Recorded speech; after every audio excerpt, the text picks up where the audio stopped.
All right, people. So another Ripper reveal. This one going for Salvage, Lethal Force. Eric July speaks. Rippaverse showcase the trailer announcement. So let's see what's up with the Savage, because I have no idea if anything about him. I just know he's a PI guy. So let's check this out.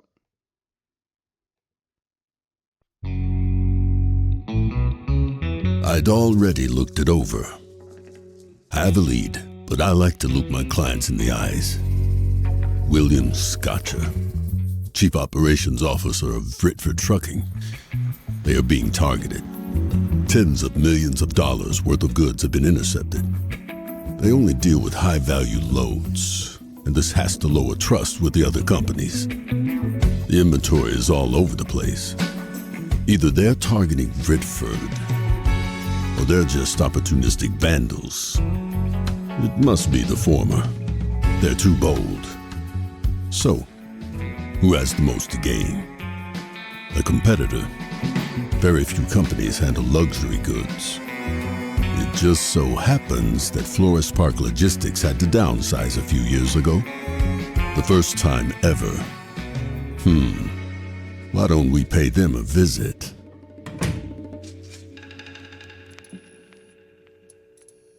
Cover's nice.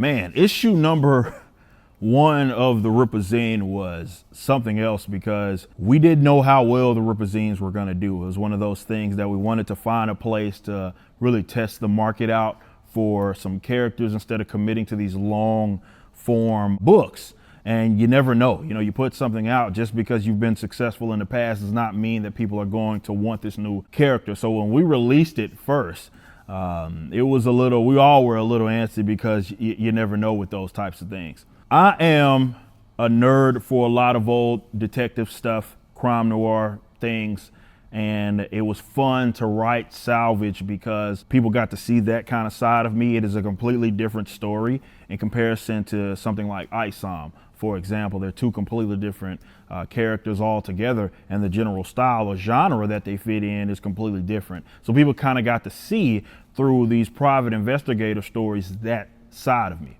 We put it out and we saw the reception. We even had some polls go out, really getting some audience feedback, and almost unanimously, people wanted more Salvage altogether. So I immediately got to work writing out some ideas to really finish up on the initial story that was being told by myself and, of course, the legendary Bart Sears. And, of course, I reached back out to him and he said he was in to do a more longer form graphic novel to really finish out this story that we started off in that first issue of the Ripazine with Salvage. When you have a city like Flores Park and it has the police officers, even a Alpha Corps that is also attached to the police, how do private investigators fit in that was something that we had to really try to figure out. And I wanted to make them special, not just any sort of private investigator. And this is how we came up with the whole LF certification as Salvage Lethal Force,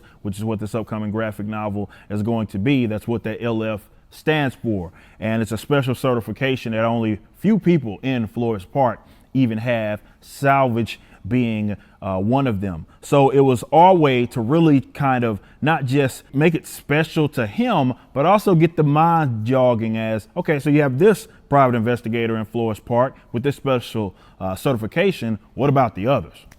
So, Salvage is sort of investigating this crime or these repeated crimes that have been committed against a trucking company, and certainly being where I'm from, it was something that it was a story that I had kicking around in my head. I know a lot of truckers in real life, a lot of my family members, and it sort of influenced me to kind of write this story here. And I can't wait for people to kind of find out what's really, really going on. If you read the first Ripazine, you saw the way that thing ended, and you were like, who in the world is that guy that he's going to be faced up against? Well, of course, you will be learning about that in Salvage Lethal Force.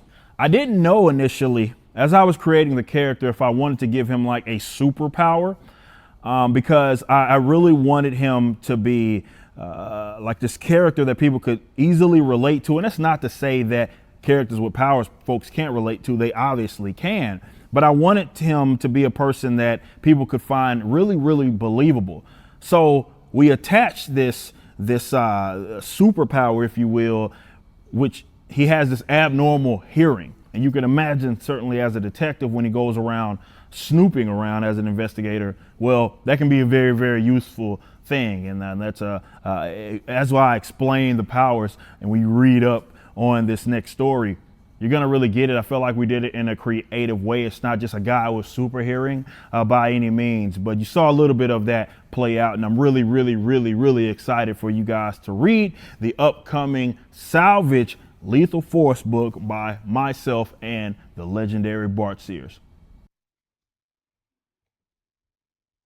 All right, so this one here, honestly, I'll probably have to say is third on my list.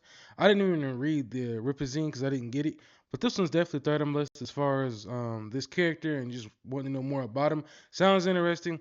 So if I had to go first, like I said, Ice on 3. After that, it would definitely be the Norfolk guys, and then this would be number 3. So post your comments down below. Let me know what you all think of my reaction. I'll catch you in my next video. 2007, and I'm out.